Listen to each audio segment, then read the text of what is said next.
آج دل کر رہا ہے کہ حضرت امام محمد موسیٰ کاظم علیہ السلام کی بات کروں، جو امام جعفر صادق علیہ السلام کے بیٹے ہیں، ان سے سیکھیے کہ رسول کی عزت کیا ہوتی۔ حضرت امام محمد باقر علیہ السلام کے پوتے ہیں، امام زین العابدین کے پڑپوتے ہیں، امام حسین علیہ السلام کے بیٹے ہیں۔ ان کے پاس ایک غلام آیا ان کے پاس، یہ علامہ ابن کثیر رحمۃ اللہ تعالی علیہ نے واقعہ لکھا۔ اس غلام نے میٹھی کوئی چیز ڈش بنائی، ایک تھوڑا سا لے کے آیا حضرت امام موسیٰ کاظم علیہ السلام کے پاس، لا کے پیش کیا۔ فرمایا یہ تو میرے لیے کیوں لایا ہے؟ انہوں نے کہا کیونکہ آپ رسول کی اولاد ہیں۔ کس کی اولاد ہے؟ اچھا، فرمایا تو نے یہ جو میری عزت کی ہے رسول پاک کی وجہ سے کی؟ اس نے کہا جی یقیناً آپ میرے رسول اللہ کے بیٹے ہیں، میں نے آپ کی عزت رسول پاک کی وجہ سے کی ہے۔ بات سمجھ رہے ہیں آپ؟ میں نے آپ کی عزت کس کی وجہ سے کی ہے؟ اچھا، اس نے تو عزت کر لی، اس نے تو جو کرنا تھا کر لیا۔ آپ نے فرمایا اچھا یہ تو نے کر لیا، اب دیکھ رسول کا بیٹا کیا کرتا ہے۔ آپ اٹھے، وہ جس باغ میں نوکر تھا وہ باغ خریدا، اس غلام کو خریدا، اس کو آزاد کیا، اور وہ باغ اس کو دے کے کہا، فرمایا تو نے میرے مصطفیٰ کی عزت کی، میں نے تیری یوں عزت کی۔ تو فرمایا یہ مول میں نے ڈالا ہے تیرے رسول کریم کی عزت کرنے کا۔ اس طرح رسول پاک کی عزت کرتے ہیں۔ فرمایا تو نے بھی رسول کی عزت کی، میں نے بھی رسول کی عزت کی۔ تو نے بھی رسول پاک کی وجہ سے عزت کی، میں نے بھی رسول پاک کی عزت کی وجہ سے تیرے ساتھ محبت کی۔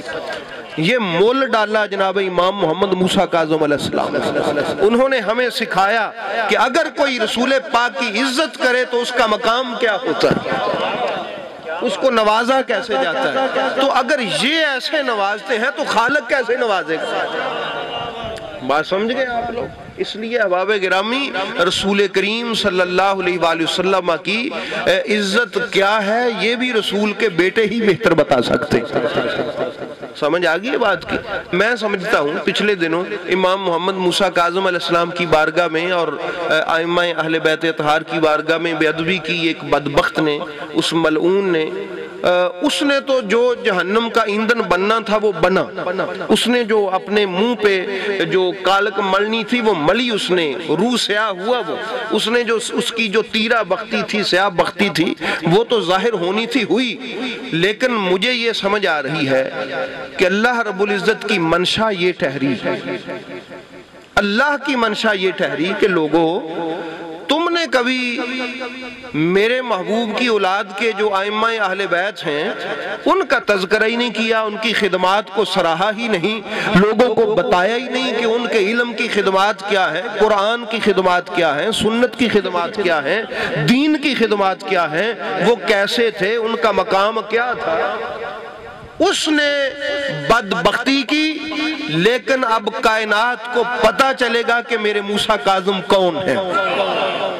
اس کو اس بات کی خبر نہیں رہی کہ میں نے تو بدبختی اپنی جو ہے اپنے سر پہ میرے پہ جو منڈلا رہی تھی میں نے وہ کر لی، لیکن اب زمانے کو پتہ چلے گا کہ جعفر صادق علیہ السلام کا بیٹا کیسا تھا۔